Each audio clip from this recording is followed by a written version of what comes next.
سورہ طٰہٰ کی آیت نمبر 129، سورہ طٰہٰ کا 8واں رکوع، 16ویں پارے کا 17واں رکوع۔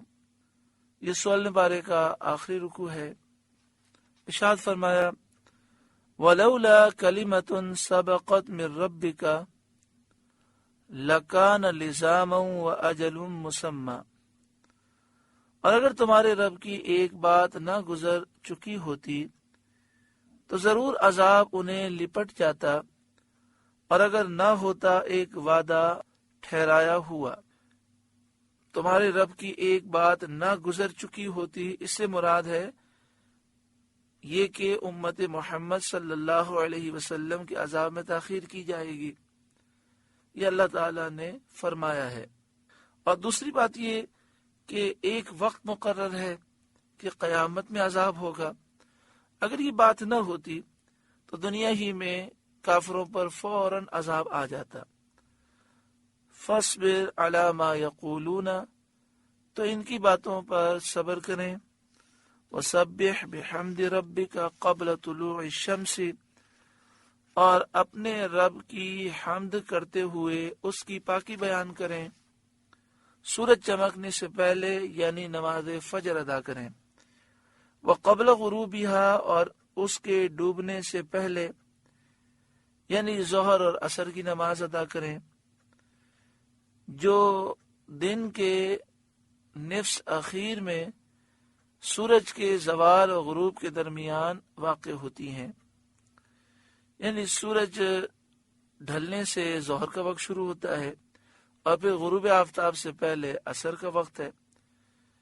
تو قبل غروبها میں ظہر اور عصر دو نمازیں مراد ہیں۔ وَمِنْ آنَاءِ اللَّيْلِ، اور رات کی گھڑیوں میں، فَسَبِّحْ، اس کی پاکی بیان کریں، یعنی مغرب اور عشاء کی نمازیں پڑھیں۔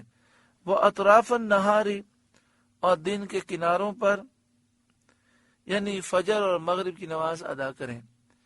تو فجر اور مغرب کی نماز کا تو پہلے ذکر آ چکا، بعد مفسرین نے فرمایا یہ مزید تاکید کے لیے ہے، اور بعد نے فرمایا یہ جو اس آیت میں ہے وہ قبل غروبها، سورج ڈوبنے سے پہلے نماز پڑھیں، تو اس سے مراد نماز عصر ہے، اور اطراف النہار دن کے کناروں پر نماز پڑھیں، اس سے مراد ظہر ہے۔ اس کی توجیہ یہ ہے کہ نماز ظہر زوال کے بعد ہے، اس وقت دن کے نصف اول اور نصف آخر کے اطراف ملتے ہیں، نصف اول کی انتہا ہے اور نصف آخر کی ابتدا ہے، یعنی صبح صادق سے لے کر غروب آفتاب تک دن ہے۔ تو جو ظہر کا وقت ہے اس میں دن آدھا ہو جاتا ہے، تو جو شروع کا آدھا ہے اور جو آخر کا آدھا ہے وہ دونوں کے ملنے کا وقت ہے ظہر، اس لیے فرمایا وہ اطراف النہار، اور دن کے کناروں پر۔ بعض نے فرمایا اس سے مراد ظہر کی نماز ہے۔ لعلک ترضی، اس امید پر آپ راضی ہوں اللہ کے فضل اور اس کی عطا، اس کے انعام اور اکرام سے، کہ اللہ تبارک و تعالی نے آپ کی امت کے حق میں آپ کو شفیع بنایا، اور اللہ تعالیٰ آپ کی شفاعت قبول فرمائے گا، اور اللہ تعالیٰ آپ کو راضی فرمائے گا، جیسا کہ فرمایا وَلَسَوْفَ يُعْطِيكَ رَبُّكَ فَتَرْضَىٰ، اور ضرور ان قریب آپ کا رب آپ کو وہ دے گا کہ آپ راضی ہو جائیں گے۔ وَلَا تَمُدَّنَّ عَيْنَيْكَ إِلَىٰ مَا مَتَّعْنَا بِهِ أَزْوَاجًا مِّنْهُمْ زَهْرَةَ الْحَيَاةِ الدُّنْيَا، اور اے سننے والے اپنی آنکھیں نہ پھیلا اس کی طرف جو ہم نے کافروں کے جوڑوں کو برتنے کے لیے دی ہے جیتی دنیا کی تازگی۔ یعنی اے قرآن پڑھنے والے اس بات کو یاد رکھ، کافروں کو جو نعمتیں ملی ہیں، جو دولت ملی ہے، ان کی طرف للچائی ہوئی نگاہوں سے نہ دیکھ۔ یعنی اصناف اور اقسام کفار یہود و نصارہ وغیرہ کو جو دنیاوی ساز و سامان دیا ہے، مومن کو چاہیے کہ اس کو استحسان اور اعجاب کی نظر سے نہ دیکھے، یعنی اچھا سمجھ کے نہ دیکھے۔ حضرت امام حسن رضی اللہ تعالی عنہ نے فرمایا نافرمانوں کے تم تراک نہ دیکھو، ان کی شان و شوکت نہ دیکھو، لیکن یہ دیکھو کہ گناہ اور معصیت کی ذلت کس طرح ان کی گردنوں سے نمودار ہے۔ یعنی نافرمانوں اور گناہ گاروں، کافروں کے عیش و عشرت سے متاثر نہ ہو، بلکہ اس پر افسوس کرو کہ کس قدر گناہوں کی نحوست ان پر چھائی ہوئی ہے۔ لِنَفْتِنَهُمْ فِيهِ، تاکہ ہم انہیں اس کے سبب فتنے میں ڈالیں۔ اس طرح کی جتنی ان پر نعمت زیادہ ہو، اتنی ہی ان کی سرکشی، ان کا طغیان بڑھے اور وہ سزائے آخرت کے مستحق ہوں۔ یہ اللہ تبارک و تعالی کی طرف سے کافروں پر عذاب ہے کہ جتنی نعمتیں زیادہ ہوتی ہیں وہ اتنے ہی زیادہ سرکش ہوتے ہیں۔ وَالرِّزْقُ رَبِّكَ خَيْرٌ وَأَبْقَىٰ، اور تیرے رب کا رزق سب سے اچھا، سب سے دیر پا ہے، یعنی جنت اور اس کی نعمتیں۔ وَأْمُرْ أَهْلَكَ بِالصَّلَاةِ، اپنے گھر والوں کو نماز کا حکم دیں۔ وَاسْتَبِرْ عَلَيْهَا، اور خود اس پر ثابت رہیں۔ لَا نَسْأَلُكَ رِزْقًا، کچھ ہم تجھ سے روزی نہیں مانگتے۔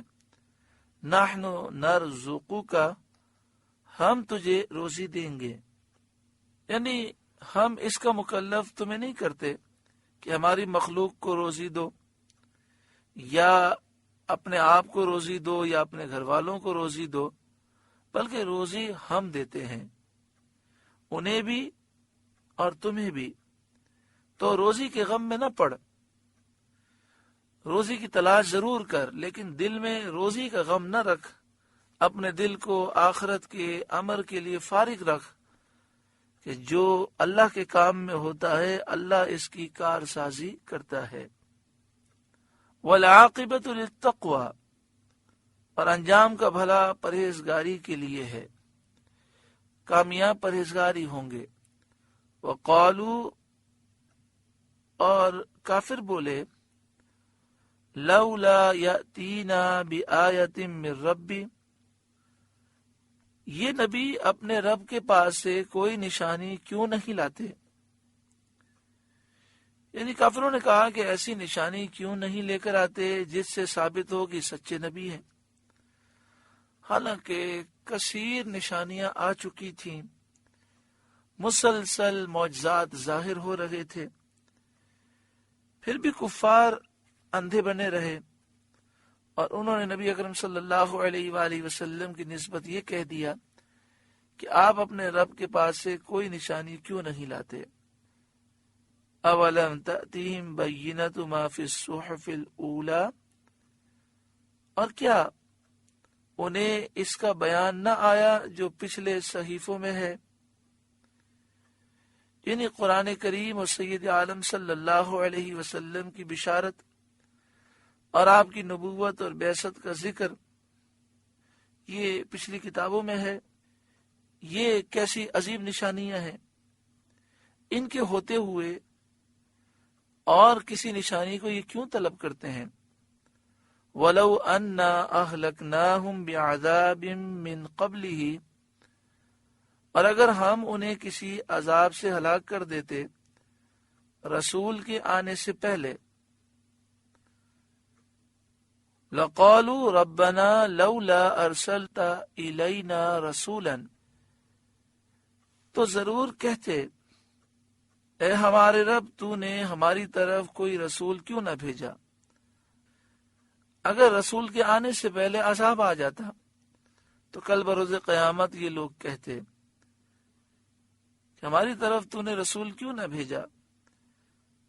فَنَتَّبِعَ آيَاتِكَ مِن قَبْلِ أَن نَّذِلَّ وَنَخْزَىٰ، کہ ہم تیری آیتوں پہ چلتے قبل اس کے کہ ذلیل و رسوا ہوتے۔ یعنی کل بروز قیامت وہ کہتے کہ اے اللہ، اگر تو رسول بھیج دیتا تو ہم تیری آیتوں کی پیروی کرتے اور آج ذلیل و رسوا نہ ہوتے۔